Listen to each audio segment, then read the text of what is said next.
I'm going to start with a question. I'll finish this question at the end. It really has absolutely nothing to do with the speech originally, but it will at the end. I get a chance every once in a while to go on a hike and completely get off the grid, go out in the wilderness, hike for 100 miles, 7 days. I mean, really do it and go. And I have a question for you. When you do a hike like that, what do you absolutely have to make a hike like that? There's one thing that you really need to make that hike. Is it the food, or is it water, or is it your tent, your sleeping bag, your water pump, poles? What is it? I'll answer that question at the end. I'll tie it in with what we need, brethren, what we need. In a review, the last 3 or 4 weeks, we've gone through quite a process, haven't we? To one degree or another, we've gone through quite a process. We've de-leavened our homes. We've examined ourselves, our attitudes, and our alignment with God's will. We maybe fasted and studied on some things aspects in our life that we'd like to have in our life. And we've all gone through the process of removing that leavening. And maybe two of us have thrown out a toaster. I knew a guy that did that. He'd throw the toaster out every year and buy another $15 toaster. Good guy. Still a believer. But we go through this process, and we come now to here. What are we doing here today? And what are we going to do for the next 7 days? And where are we going to end up next Friday night, as a result of these days? What's God's will in our life, and what are we to get out of these days? The days of unleavened bread. Obviously, there's so much, and I'm not going to tell you anything new, but I'm going to remind you of a few things that we can focus on. This is an appointed time by God, and we're here to focus. There are 3 commandments in this holy period of time. One is an offering. The other one is what we're doing right now. We're meeting. And the other one is to eat unleavened bread. To eat unleavened bread. The focus of this period of time is apparently to eat unleavened bread. And so what I want to talk to you today about is 3 aspects of unleavened bread that if we focus on it, it'll enrich the actual 7-day experience that we have in front of us. If we focus on those 3 things. What I'd like to do is just go ahead and turn to John 6. And just a little bit of a definition of who the bread is. And I know we go over this, obviously, in preparation for Passover. It's clear who the unleavened bread of Passover is. But if you begin in John 6 and verse 30, it says this. Therefore they said unto him, what sign will you perform, that when we may see it, and we may believe in you? He said, our fathers ate manna in the wilderness in the desert, and as it is written, he gave them bread from heaven. And Jesus said to them, most assuredly I say to you, Moses did not give you the bread from heaven, but my Father gives you true bread from heaven. For the bread of God is the one who comes down from heaven and gives life to the world. Clearly, he's referring to himself.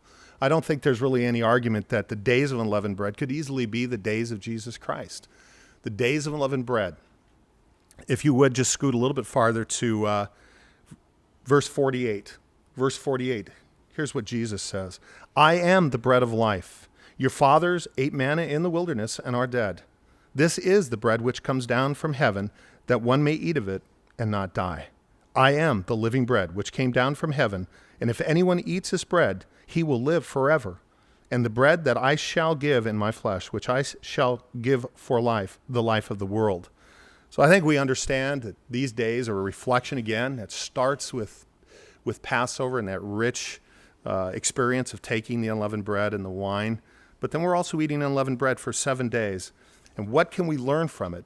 Do we just eat the bread? Do we just fulfill that responsibility and just eat the bread? Or do we really think about it? I want to focus on 3 aspects. The very first one is the bread of affliction. If you turn over to Deuteronomy 16 and verse 3. Deuteronomy 16 and verse 3. And it says there, you shall eat no unleavened bread with your food. 7 days you shall eat unleavened bread with it. This is the bread of affliction for you, to come out of the land of Egypt in haste, that you may remember the day in which you came out of the land of Egypt, all the days of your life. So when we eat unleavened bread, one of the things for sure that we have to remember is that bread of affliction. I looked up the definition of that. The definition of that affliction means misery and depression. So we can reflect on our own personal deliverance and the bread of affliction that you may have had before you actually chose this way or called to this way. your own personal sins, and we did this again at Passover, but again, I think it'd be rich to actually, each time you take that bread for the next 7 days, think about your own personal bread of affliction and what you went through in the process of Jesus Christ in your life, your baptism, and that whole experience.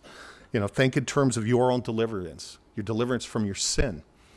In my own personal example, I remember I was in a religion. I was really serious about it, wanted to have a big part of it, but man, my life was a mess. It didn't answer any of the questions that I needed answered. It didn't help me at all. And I gave it up, and then I went back to it, and still didn't help me at all. And I remember being really arrogant about that religion, and that was what I was supposed to be doing, apparently, and that's the only religion and whatever. But I remember seeing that we would play in this park, and across the street from this park was this group of people, and they met on Saturday. That was the strangest and oddest thing. And I remember my own arrogance of what I thought of life or what I thought of religion. I've been delivered from that. We've all been delivered in one way or another. We had a really good conversation last night. It was excellent. As somebody said, because my experience was firsthand. I was in something else, and then I was here. And many of you, matter of fact, I would say most of you, have probably been raised in the church. And I said, what's that like? We kind of went around, and the person said, I thought this was so deep. Being in the church and accepting this way of life and accepting Jesus Christ was like an arranged marriage for them. For me, that meant something. That meant, I've never really understood that process. But they've too, you all have been delivered from who you are, from your own bread of affliction, so to speak, in one way or another. And it is a process every day, obviously. But one of the things that we have to think of when we eat that bread is the bread of affliction. And of course, Jesus was afflicted. With our own bread of life, our own unleavened bread, Jesus was afflicted, Isaiah 53. And again, we went through that before Passover, but it's sure helpful to remember. You bite into that bread this week. Think about it. Just take a second of your own deliverance and what Jesus Christ has done for you and what he had to go through and what you've been delivered from. The second scripture I'd like you to turn to is Leviticus 23 and verse 6. Leviticus 23 and verse 6. On the 15th day of the, now by the way, this is where we find God's appointments, isn't it? Or the holy days. This is why we're here.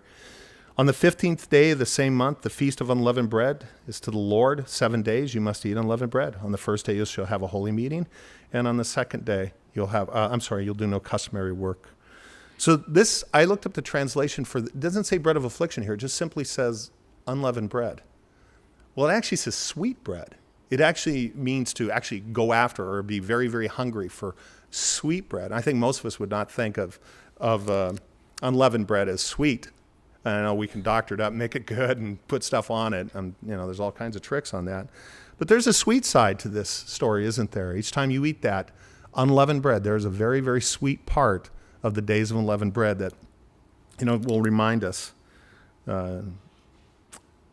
of what's been done for us and who we are now, what God has done for you and I and his calling and the blessing of all the blessings that we have, just able to be here and know and get to know him at a deeper level, to remember that we're children of God, that we've been called children of God, that we're reconciled to him, that we have a kingdom to come to look forward to, and whatever illnesses or problems and things that we're having, eventually that's all going to be over. There's a sweet part of Jesus Christ that's going to culminate when he returns. And that too is in the bread when we eat it during the days of unleavened bread. We think of terms of, what Jesus said about us. He called us his brothers and co-heirs and friends. And he said he loved us. And, he really internalized that. He loved his disciples, but he loved you and I. And he says so. And he says it in such a bold way. So when we eat that bread, think in terms of, there is a really, really good side to this. It isn't about feeling bad all the time. It's about actually eating the bread. There's bread of affliction. There's bread of sweetness. And for reference, I had John 15, verse 9 through 11. John 15, verse 9 through 11. If I can. Jesus' own words. And listen to this and internalize this. And when you eat the bread, think about it, if you would. As the Father has loved me, I has also loved you. Abide in my love. If you keep my commandments, you will abide in my love, just as I have kept my Father's commandments and abide in his love. These things I have spoken to you, that your joy may remain in you, and that your joy may be full. See, it's almost just the opposite, isn't it? There's the bread of affliction, but there's also the bread of joy. It is there. It's in the Word. It's very rich. And by the way, when you step out of the commandments, he doesn't stop loving you. You stepped out. Doesn't mean he stops loving you. He still loves you. Part of the bread of sweetness, part of what these days represent, at least the part of Jesus Christ, the unleavened bread, represents love, and it represents joy, and it represents the kingdom and all that is good that's going on, and your transformation, all that's going that's good in you, going on inside of you. Well, that'd be enough to chew on, but there's one more. And the two, if you internalize the bread of affliction and you internalize the bread of sweetness, it produces something. And this is often where we start in proving the holy days or starting the process of preparing for the holy days. But I'd like you to turn over to 1 Corinthians 5. Again, these are, we've used these scriptures, we use them all the time, but I just want to have, the main point I want to get across is when we take the unleavened bread this week, to think about these three things, maybe. And maybe it'll enrich us and make us think a little bit more deeply about Jesus Christ and what he's doing in our lives. Focus on him. 1 Corinthians 5, verse 7 through 8.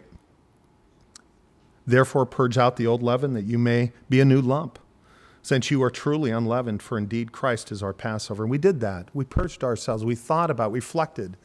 We reflected again, as we do every year. And sometimes that reflection can be difficult.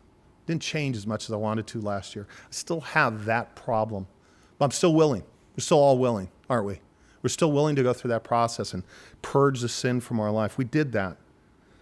But then it says in verse 8, therefore let us keep the feast, not with old leaven, but not with the leaven of malice and wickedness, but the unleavened bread of sincerity and truth. So the third thing that you can think about when you have the bread this week is think about sincerity and truth. Sincerity and truth. What is internalizing everything that Jesus Christ does for us? It produces a pureness, which sincere means. I looked it up. It says to be pure. And truth, in John 14, verse 6, he said, I'm the way, the truth, and the life. It produces you to become more like him. And I think that's the point, isn't it? The point of the days of unleavened bread is to, and Passover and all. Yeshua is the truth. If we internalize our deliverance and our reconciliation, we're going to become more like him, and we're going to produce that. But if you think in terms of, what if you don't? What if we don't internalize humility and love and sacrifice and affliction and sweetness? What if we don't? Who will we look like? Well, we'll look just like the Pharisees that he was talking about. The Pharisees, the leavening of the Pharisees. The more you move away from him, the more you're going to look like something that isn't right, that isn't sincere, that isn't authentic. Sincerity and truth. Whatever sins you might be fighting with, whatever we may be fighting through, pride or arrogance or lust or envy or anger or apathy, addiction, laziness, foul language, idolatry, hatred, no matter what your problem is, there isn't a single one that Jesus Christ isn't willing to help you with. And these days, if we think about eating this bread, think about what he's doing in our life, and think about some of these things, put us in the right state of mind, won't it? Put us in the right attitude. God has set an appointment for you and I, brethren. It's overwhelmingly obvious that in order to remove sin from our lives, and it's academic, we have to have Jesus Christ in our lives. We can get a jackhammer and a sledge and try to hammer all these things out. Unless we think about Jesus Christ and the qualities of him in our life, it's going to be difficult to do, at best.